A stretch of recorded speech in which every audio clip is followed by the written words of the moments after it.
దానం చేయని రోజు ఉండని మాట్లాడుకునే మనసున్న నాయకుడు ఆయనే మన జనసేన బాహుబలి శ్రీ బొలిశెట్టి శ్రీనివాస్ గారు.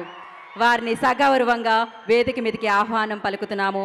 అండ్ అలాగే వారికి బొకేతో స్వాగతించవలసిందిగా స్వామినాయుడు గారిని వేదిక మీదకి రావాల్సిందిగా కోరుకుంటున్నాము.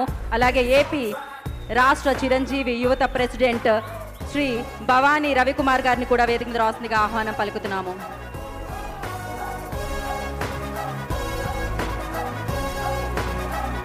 భవానీ రవికుమార్ గారిని కూడా వేదిక మీద రావాల్సిందిగా ఆహ్వానం పలుకుతున్నాము. వీరిరువురు శ్రీనివాస్ గారిని వెల్కమ్ చేయవలసిందిగా కోరుకుంటున్నాం.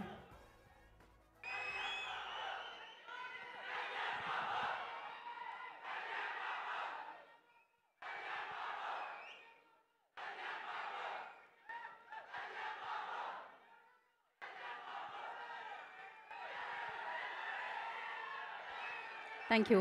అండ్ ముందుగా శ్రీనివాస్ గారిని మన ఎమ్మెల్యే గారిని మాట్లాడాల్సిందిగా కోరుకుంటున్నాము.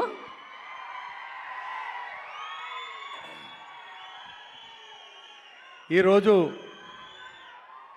దేశవ్యాప్తంగా చిరంజీవి గారి పుట్టినరోజు పండగ జరుపుకుంటున్నటువంటి మెగా ఫ్యాన్స్, మెగా కుటుంబ సభ్యులు, పవన్ కళ్యాణ్ గారి భక్తులు, అదేవిధంగా వీర మహిళలకు, నా అక్క చెల్లెళ్ళకు అందరూ కూడా పేరు పేరున ఉదయపూర్వ నమస్కారం.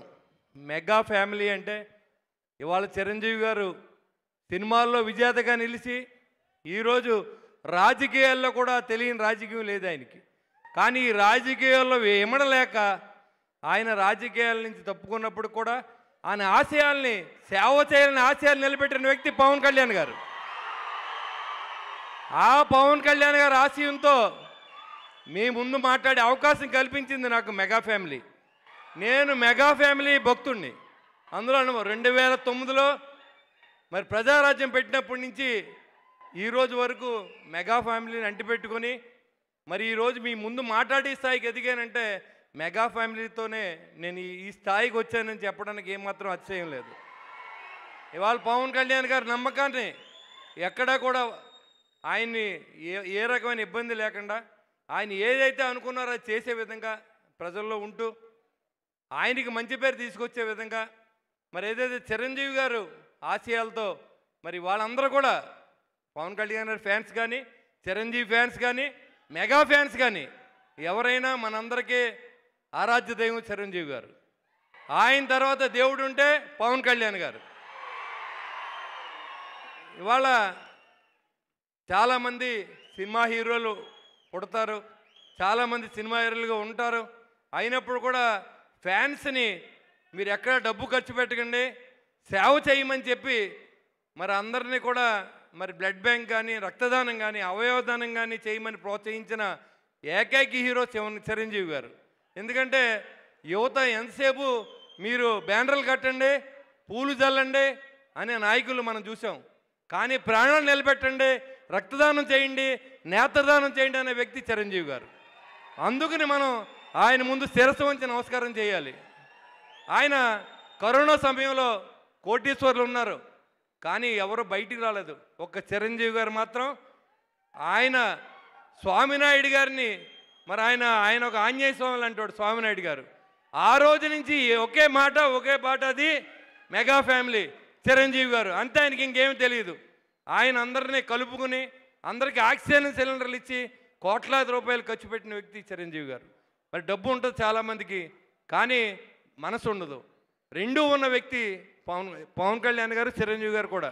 ఎందుకంటే చాలామంది హీరోలు యాక్షన్ చేస్తారు, 100 కోట్లు వస్తాయి, అది దాచుకుంటారు తప్ప, ఆస్తులు కొనుక్కుంటారు తప్ప పవన్ కళ్యాణ్ గారిలా దానం చేసి సినీ నాయకుడు ఎవరో లేరని కూడా తెలియజేస్తూ ఉన్నా.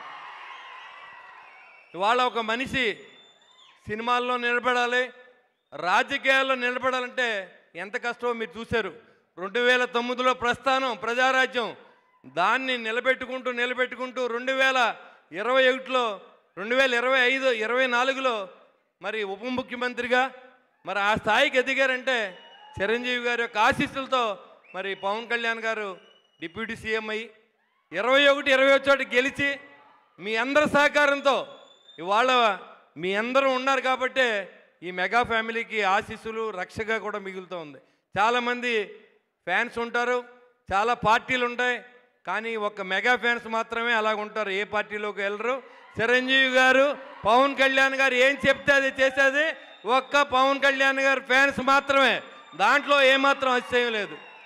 మరి ఈ సేవ చేసి తెలుగు రాష్ట్రాల్లోనే కాదు ఎక్కడైనా కానీ మీరు 10 మందికి సహాయం చేయండి అని సినిమాలు కూడా మీరు 3 దానం చేయండి, నాకు థ్యాంక్స్ చెప్పొద్దని చెప్పినటువంటి ఆ ఠాగూర్ సినిమా దగ్గర నుంచి, మరి ఆయన కుటుంబాన్ని పట్ల బాధ్యతగా ఉండి కిడ్నీ దానం చేసిన విజేత సినిమా దగ్గర నుంచి, ఖైదీగా ఎదురు తిరిగి సమాజంలో ఒక మంచి నిలబెట్టడానికి చేసిన పోరాటం దగ్గర నుంచి మెగా ఫ్యామిలీ చరిత్ర మరి ఈ రోజు వరకు మనం ప్రస్థానం కొనసాగుతూ ఉందంటే ఆయన పడిన కష్టాన్ని మరొకసారి మనం తెలుసుకోవాల్సిన అవసరం ఉంది.